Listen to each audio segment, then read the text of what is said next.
Greetings, Silver Eagle students and families. Today, you received a letter from me communicating information and details about our reopening on March 15th. Included in that letter was a survey that you will be taking and indicating your preference for returning to school in our hybrid model on March 15th or remaining virtual for those final 10 weeks of school. I'd like to share some more details about what our hybrid model looks like here at the high school and what it will look like if you choose to remain virtual as well. Let's begin by looking at some definitions so that as we communicate, we're all on the same page. First definition here, hybrid teaching model. When we talk about our hybrid model, we're talking about 50% of the students who elect to come back to the high school face-to-face will be attending each day. And so that's why we call it our hybrid model. We have half the students here each day who have elected to come back in that face-to-face fashion. Concurrent teaching is another term that you'll hear us use. What this means is that the model that we've landed on, teachers will be teaching the students who are in their classrooms face-to-face at the same time that they are teaching the students who are at home, logged in on their computer and attending virtually. Which brings us to the third term, embedded students. So those students who are at home, logged in and attending that class, we simply call those embedded students. They are embedded in that classroom. They are not face-to-face, but they are attending virtually from home. As we look at our weekly schedule, you'll notice that we have a blue cohort as well as a silver cohort. And looking at that hybrid model, about 50% of our students will attend during that blue cohort, and the other 50% will be designated as that silver cohort and attend the other days. You'll notice here we have them divided alphabetically, A through L, M through Z. We'll start with an alphabetical division. It won't be as clear as it is here with the A through L, M through Z, but this is a starting point just so you can visualize how that will work. The green cohort here then, you'll see is 100% embedded. And that green cohort is the cohort that elects not to come back to school face-to-face in that hybrid fashion. And they will attend from home not only 2 days a week, but all 4 days of the week. So one thing that this model, this concurrent teaching model allows for is it allows for the teacher to teach a different lesson each time they meet with their class. So as you look at the schedule here and you look at the teacher's lessons on the bottom in red, you'll see 8A lesson 1 on Monday and then that 8A lesson 2 on Thursday. On Monday in that 8A lesson 1, blue students, blue cohort is attending face-to-face in person while silver and green are embedded from home. And then on Thursday for that 8A lesson 2, you'll see that the silver students are attending face-to-face here, while the blue and green students are embedded from home. But it is a different lesson each day because all students are in attendance each day. You'll see at the bottom of our schedule that we included a student schedule so that you can picture exactly what a student's class schedule would look like, attending in person in this case on Monday and Tuesday, so they are in our blue cohort, and then they are virtually embedded on Thursday and Friday. So that's what our weekly schedule looks like in our hybrid model. Let's take a look at our daily schedule in this hybrid model. Our daily schedule includes 50-minute classes, 5-minute passing periods. It will include a grab-and-go lunch here at the high school. If you look at the times, students begin their day at 9 a.m. and students are finished with their day here at the high school face-to-face at 12:35 p.m. There's a 55-minute time slot there for students to eat lunch and travel home before they have their plus period beginning at 1:30 p.m. And so there's a 55-minute buffer there built in for students to eat and travel home.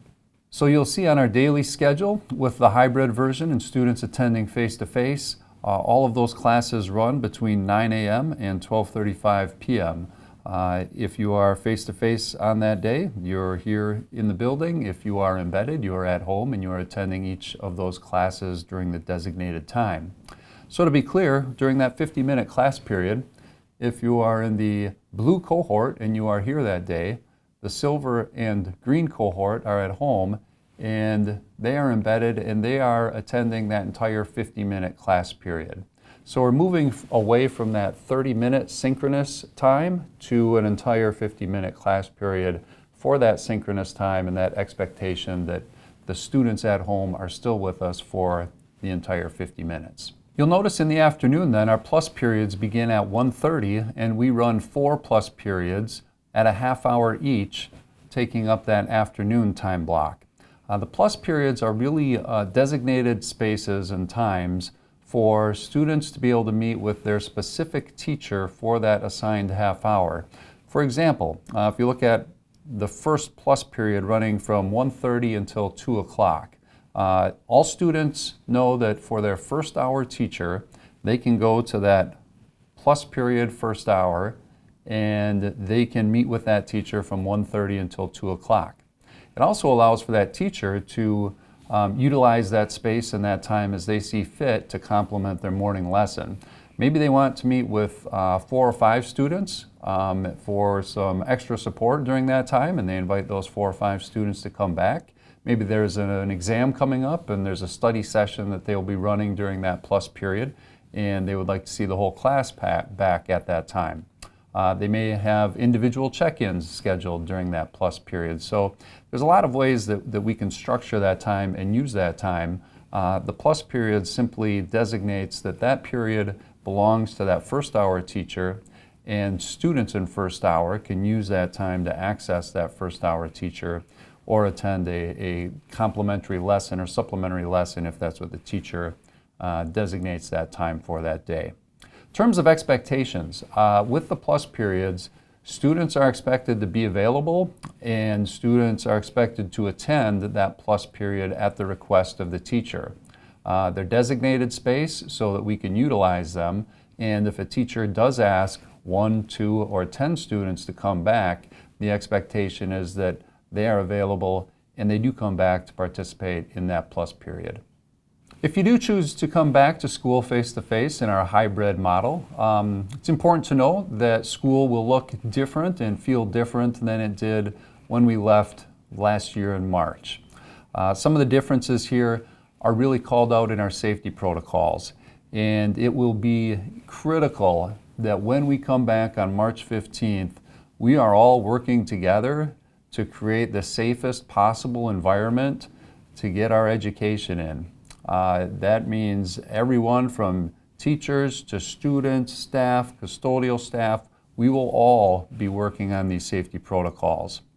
From a student standpoint, some of those differences and some of those protocols include wearing a mask at all times, maintaining a 6-foot physical distance at all times.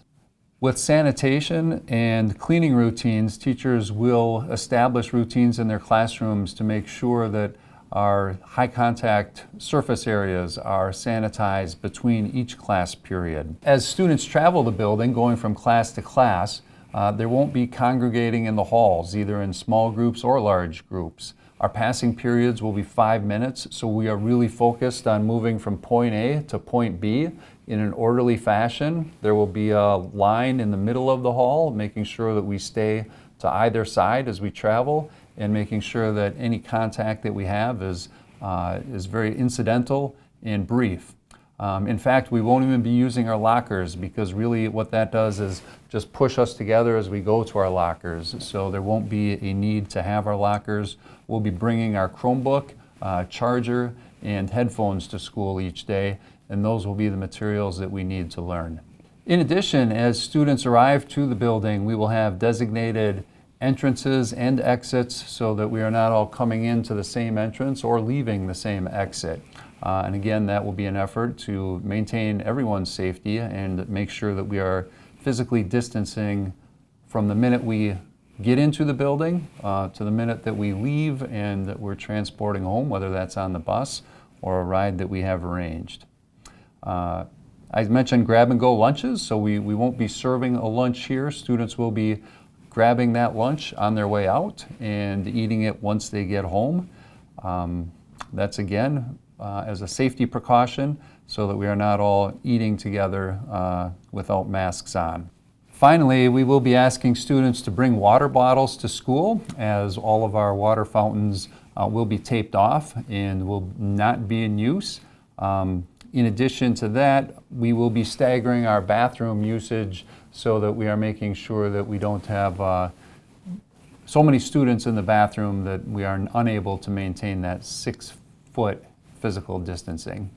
We took 2 pictures of classrooms with teachers physically distancing in each classroom so that students, as you visualize coming back to school, you can see what that looks like. You'll notice in this first picture, we have desks. They're arranged in 3 rows, and we have folks physically distanced at least 6 feet apart as you look at the picture here, and we have about 10 staff members in that classroom.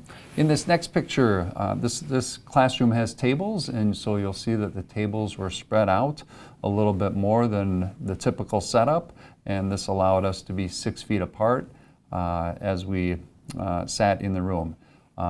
All teachers obviously have their masks on and are physically distanced in the classroom, and this is essentially what a classroom will look like, and we'll have roughly 10 to 12 students in each classroom.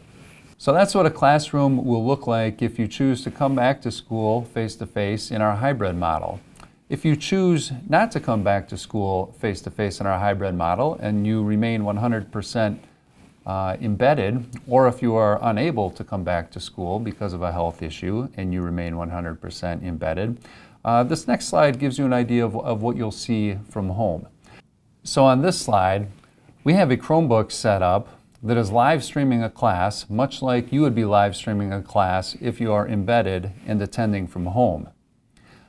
You'll notice on the Chromebook that the teacher will be able to live stream the slide deck as well as a video from an iPad that will likely be showing the teacher.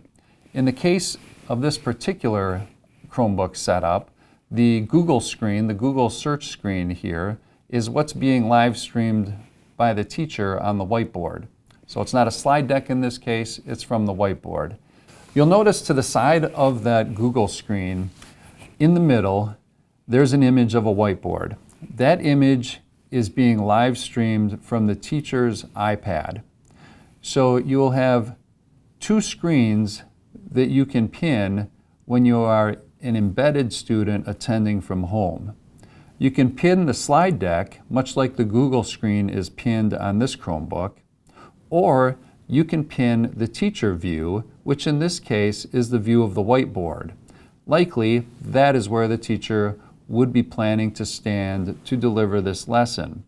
The iPad does swivel and move, so the teacher does have some mobility in the classroom. You can also go to grid view and see the others, your other classmates who are live streaming as well. Our reopening date, as you know, is March 15th, a Monday. The week prior to that, we will have 3 transition days, Wednesday the 10th, Thursday the 11th, and Friday the 12th. In addition to those transition days, on Tuesday the 9th, we will be administering the ACT for all juniors here at the high school. On Monday the 8th, we will hold parent-teacher conferences that afternoon. That morning, we will be using time to set up our ACT protocols and classrooms so that we are ready for the juniors when they come on the 9th. So for students who are not juniors, really you do not have virtual 2.0 classes that entire week.